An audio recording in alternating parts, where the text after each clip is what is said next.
તો સુરતમાં પણ આમ આદમી પાર્ટીએ જિલ્લા કલેક્ટરને આવેદનપત્ર પાઠવ્યું છે। ડેડિયાપાડાના ધારાસભ્ય ચેતર વસાવા તેમના સમર્થનમાં રજૂઆત કરવામાં આવી છે। ચેતર વસાવા વિરુદ્ધ જે પણ કેસ કરવામાં આવ્યા તેને પરત ખેંચાય તેવી માંગથી ખોટા કેસ કરી ખોટી રીતે ફસાવ્યાના આક્ષેપ કરવામાં આવ્યા।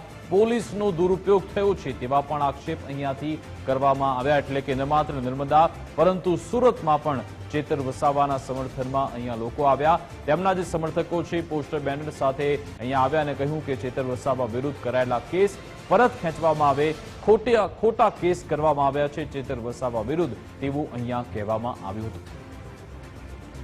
આજે આમ આદમી પાર્ટી સુરત શહેરના સંગઠનની સાથે અમે મુખ્યમંત્રીને આવેદન આપવા માટે સુરત શહેર કલેક્ટર કચેરી ખાતે આવ્યા છીએ। અમારી રજૂઆત એ છે કે જે વ્યક્તિ એટલે કે આમ આદમી પાર્ટીના અને ડેડિયાપાડાના ધારાસભ્ય શ્રી એવા ચેતરભાઈ વસાવાને ઉપર ખોટી ફરિયાદો કરીને ખોટી ફરિયાદો ઊભી કરીને જે જેલમાં રાખવામાં આવ્યા છે, તો અમારી માંગણી એવી છે કે એમના જે ખોટી ફરિયાદો જેમણે ઊભી કરીને ખોટી ફરિયાદો કરી છે એમના ઉપર કાયદેસરની કાર્યવાહી કરવામાં આવે અને સાથે જે ખોટી ફરિયાદો થઈ છે એમને પાછી ખેંચવામાં આવે।